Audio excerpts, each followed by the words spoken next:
What's up guys, welcome back from the YgoPro duel video. New rank 4 exceed was revealed yesterday, I believe, early morning. Definitely a solid card. Your Dreadnoid, I believe its name is, as you see here.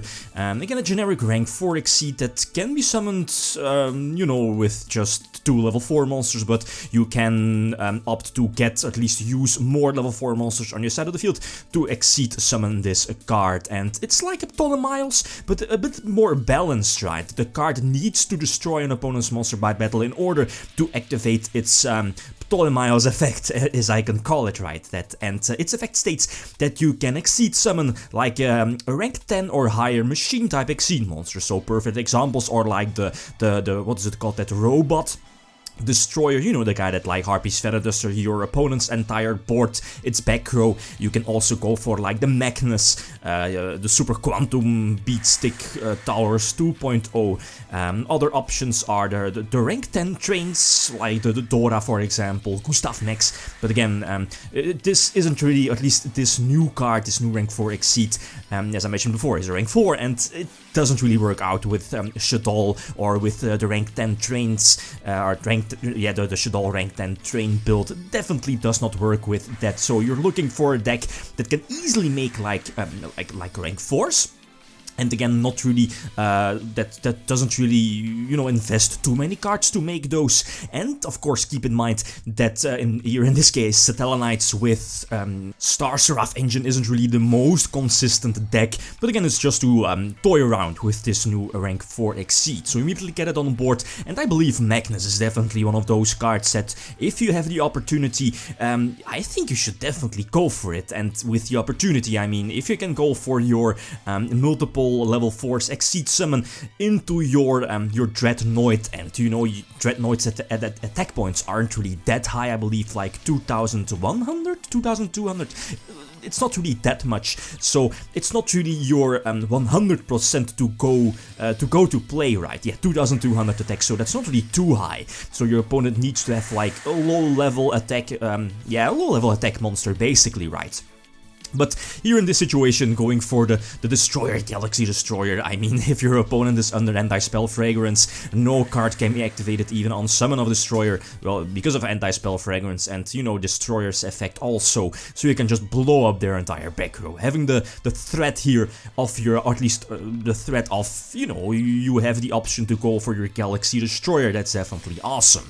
It does need some extra main deck spaces. I'm not really sure if a Satellarknight deck can somewhat sacrifice those extra deck spaces to, well, first of all, your Dreadnoid, and of course the targets needed for Dreadnoid, like your Super Quantum. Super Quantum might just be the one-off guy you need, right? Since again, it's not really like the 100% to go to card your Dreadnoid, since sometimes it's just better to make your Satellarknight exceed your, what is it called, your Ptolemaeus, for example, to make Deltaros or, you know, Trevor or whatever, right? Again, depending on the situation. Here he definitely should have made Infinity before going for Sorceress or using Sorceress effect. Again, I believe there wasn't really a situation where I should have used Ghost Ogre earlier, so he definitely could have expected the Ghost Ogre here. But again, to each their own. The Solemn Strike, well, it's Strike, right? I believe that's set. Yup, definitely. You get rid of the Cyber Dragon Infinity and using Alt there to get an extra search. Again, it has been like a solid year or even maybe longer than our last play Satellarknight, so why not, right? Instead of like a rank 10 train build. Also fun, by the way, but this new rank 4 exceed, nope, it doesn't really work out with rank 10 trains. At least I can't show its fullest potential. The Mega Fleet is also cool. I mean, you can potentially like, well, and that's for rank 10 trains like Cyber Dragon, go for Mega Fleet being another level 10 on the field, so maybe something gimmicky. But anyway, go for the Ptolemaeus again, go for Trevor, very solid Ptolemaeus being like a level, at least, well, you only need like 2 level 4 monsters to make Trevor in case of Ptolemaeus by discarding a card, so that all works out fine. Again, another copy of Mega Fleet. I believe I sent it back, right, with Trevor But we know I believe we know the card in his hand. Not really too important here in this. Yeah, I believe you search it out, right? Yep, we know it. So, yeah, this was a delicious top deck. Again, the Star Seraph engine at its fullest potential. Again, it's not really the most consistent engine, but if you have it, you can definitely at least go off like a champion, right? Especially with those reborn cards like Call of the Haunted, or at least Call of the Haunted, and your Oasis, your Castle Soul, you know, the Call of the Haunted 2.0, right? Just, you know, try to use your Star Seraph Scepter at its fullest potential.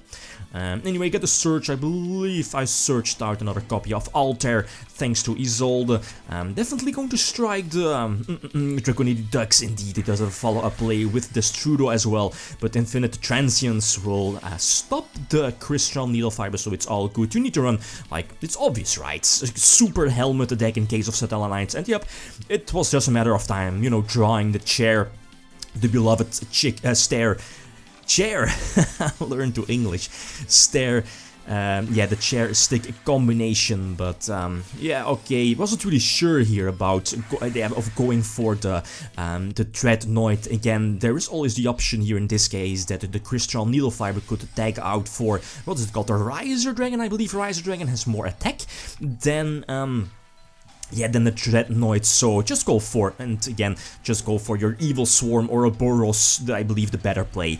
Just attack over his monsters and potentially discard a card from your opponent's hand, or banish something from their graveyard here in this situation. Definitely super solid, right? Another example against Cyber Dragons, I get to start. I believe that this is good, right? If the opponent is able to get rid of Scepter, there is like Call of the Haunted, your reborn cards are lurking in the back row, and if you have like a chair in your hands, you know, that just equals shenanigans, right? So, yep, Edge Blossom on the Machine Duplication, although the Summon Sorceress can definitely be a problem. He does use a special summoning effect, so yep, I'm definitely going to negate that, not let him, at least not give him the opportunity to, yeah, potentially go for something like Pleiades or Cyber Dragon Infinity, and here the delicious combo stick chair going into, I believe, 3 draws eventually, also with the draw phase, that is, and again, super solid normal summon. Well, here in this case again, the fact that your Dreadnoid's attack isn't really that high, 2200, well, you do have the opportunity to potentially attack over the 2100 Chimera attack, or at least the Cyber Dragon Zeger, but again, you know, Cyber Dragon Zeger's double, at least increase attack effect. That wasn't really too optimal, so nope, just go for Ouroboros, again the same, or at least the safest play, right? So that's, again, just depends on the situation, as I mentioned before. It's not really, again, your go-to play by going for Dreadnoid. Again, the opponent gets to start going second this time, which is all fine. I believe Call by the Grave is a super staple in this deck, just because cards like Ash Blossom just nuke your search on your Deneb, or your mill on your, what is it called, the Unuk? The Unukai? You know, the foolish, the Armageddonite of the archetype, right? Trigger didn't really seem too optimal, so go for Deltroast to pop the field spell attack over the Ducks, I believe. Set the 2 back row and immediately flip the Oasis to get, I believe, a target for the counter trap? Is it Nova? It should be Nova. So the Ducks is all good, definitely going to negate it with the Nova to get another draw. He does have a follow-up play in the form of, I believe, Crystal Wing. Yep, what is it called, Variana? Something like that. But again, the Crystal Wing, that's all good. The warning doesn't really help here in this situation, so yep, I do need a top deck. The Transient is definitely a very nice out, so definitely going to set it. And will be able to use it during my next turn when at least when he tries to negate the Altair effect, drawing Scepter, which I believe I'm going to discard due to, at least off of my Ptolemaeus, I believe. Yep, I should be able, at least I should be definitely be going for Trigger to bounce back the Crystal Wing. Yep, there it is indeed, so I can just discard his last card in his hand, deal some damage. The warning is definitely live, and with the Altair ready for next turn, this game is definitely in the bag, right? Drawing the chair indeed, so a bit unfortunate since last turn I did discard the Scepter, but yeah, that happens, right? You can't really predict something like that. So get a plus out of Isolde and also a plus out of Deltroast, searching, special summoning the Deneb and searching one of the Unuks, but again, set to go, right? Having the warning engrave. or at least on the field, pretty much seals the deal, as I mentioned before. Not really sure if I was able to attack for a game, probably not, but again, make the Dreadnought and go for the Super Quantum, again, quite good. You can use its effect, it's sending back to the, yeah, its Wing Blast effect during your opponent's turn as well. Here, not really sure why I didn't use that. I should have used, at least, I think I could have used it, right? But yeah, whatever, right? Last duel, last example. Against Lightsworns, again going for the first turn, Isolde, somewhat of a recovery play after getting Ash Blossomed, so that's definitely good, using Oasis to get the Deneb on board and the Deneb Surge, but the Raigeki forces out the Alpha, and not really sure what my last set is, but yeah, milling the Wolf must be nice, and I'm definitely going to negate the score, is it Cobra, I don't know, Cobra indeed, the Cobra Surge with the Ash Blossom indeed, and using Transience on the Minerva. I can't let them mill, right, and potentially get like a draw or a couple of draws out of Minerva, and maybe like a Mill Wolf or something like that, right?